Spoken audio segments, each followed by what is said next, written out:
আছে না, ভালোবাসার একটা পাওয়ার আছে না। আমার যদি তুমি মহব্বত নাই করতা তাহলে তো এখানে আইতেই না। থামো, আমি তোমাকে ভালোবাসবো বলিনি, বলেছিলাম ভেবে দেখবো।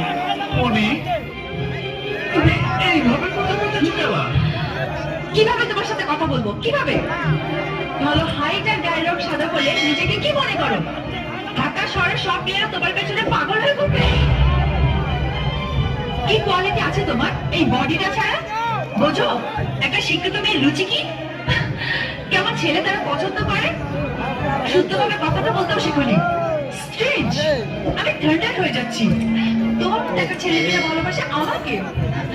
How funny. লুক, আমি তোমাকে রিকোয়েস্ট করছি, তোমার মধ্যে যদি ন্যূনতম শিক্ষা, জ্ঞান আর মানবিকতা থাকে, আজকের পর থেকে তুমি আমাকে আর ডিস্টার্ব করবে না। নিজের যোগ্যতা অনুযায়ী মেয়ে দেখে বিয়ে করে সংসার করো। Are you clear? এরা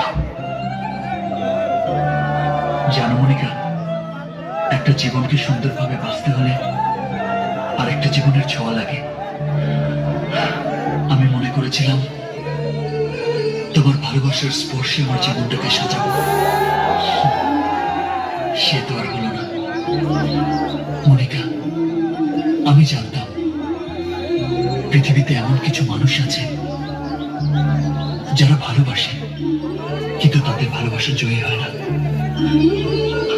সৃষ্টিকর্তা যে আমাকে তাদের দলে ফেলবে যদি জানতাম, তাহলে হয়তো ভালোই বাসতাম না।